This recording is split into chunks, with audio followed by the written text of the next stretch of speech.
Hi folks, it's Sean McCormack.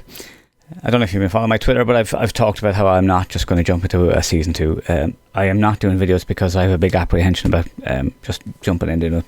So I'm just going to start doing a load of short videos instead. So this is one that's based on stuff that was in the Lightroom forums during the week, and it was about how can you just not sync altogether. Now, you're not obliged to use the sync features to get stuff online at all whatsoever, or to use Lightroom, the mobile version, or any of that kind of stuff if you're using Classic.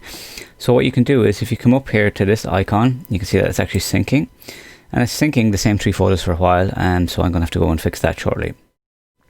But what you can do here is you can click pause syncing, right, and that will give you this sync paused button. And then what you do is you come up to your if we can let this go here, and you grab your preferences. Now that'll be in the edit menu on PC, and if you go to Lightroom Sync here, you have this option here for delete all synced data, right?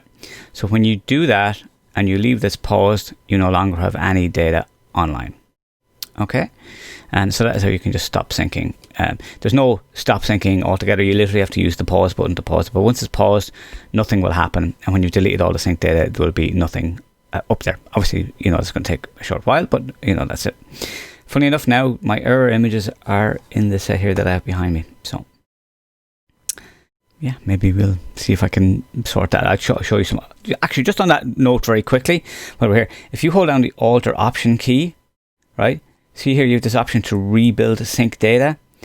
So that will basically like redo this whole thing so that everything resyncs properly. And a lot of times that gets rid of the effect. But the problem is sometimes you have to do that repeatedly. So that's just a little bit about syncing in Lightroom. One thing to mention though, because what people might be afraid of is that when you stop syncing, that somehow something happens to your collections here. So all that'll happen is that these just won't be syncing anymore. Your collections will still remain as is, and they'll just be collections. That's all. The syncing aspect of it won't make any difference to the collections themselves.